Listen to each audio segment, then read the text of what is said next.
اقوام متحدہ کے نگراں جوہری ادارے کا زپوریزیا پاور پلانٹ کے دورہ کا اعلان۔ سربراہ IAEA رافیل گروسی کہتے ہیں روس کے ساتھ بات چیت کامیاب ہو گئی تو جلد پلانٹ کا دورہ کریں گے۔ تمام فریقین کے ساتھ فعال بات چیت جاری ہے۔ دوسری جانب روسی وزارت خارجہ نے کہا روس اقوام متحدہ کو پلانٹ کے معائنے کی دعوت دے چکا۔ یوکرین پلانٹ کے معائنے میں خلل ڈالنے کی کوشش کر رہا ہے۔ آپ کو اپڈیٹ کر رہے ہیں اقوام متحدہ کے نگران جوہری ادارے کا زاپوریزیا پاور پلانٹ کے دورے کا اعلان۔ بات کرتے ہیں ماسکو سے، ہمارے نمائندے شاہد گھمن ہمارے ساتھ موجود ہے۔ شاہد، یقیناً یہ دورہ بہت اہمیت کا حامل ہے۔ جوہری ادارے کا زاپوریزیا پاور پلانٹ کا دورہ کب کیا جائے گا؟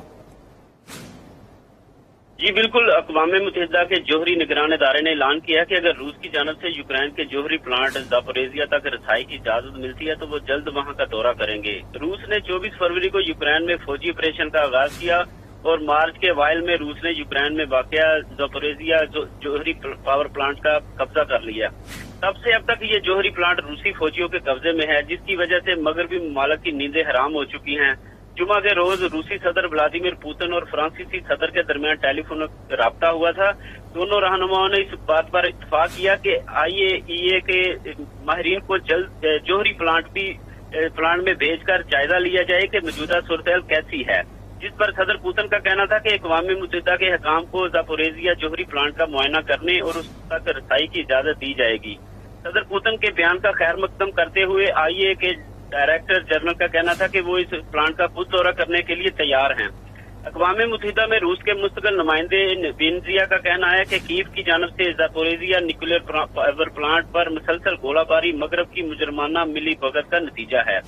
زاپوریزیا نیوکلیئر پاور پلانٹ میں جوہری حفاظت کی صورتحال گزشتہ چند ہفتوں کے دوران مزید خراب ہوئی ہے اور یوکرین کی فوج تقریباً روزانہ کی بنیاد پر اسٹیشن پر گولہ باری کرتی ہے، جس سے جوہری پلانٹ میں تابکاری کے حادثے کا حقیقی خطرہ پیدا ہونے کا خدشہ ہے، جس کے نتیجے میں پورے یورپی براعظم کے لیے تباہ کن نتائج برآمد ہو سکتے ہیں۔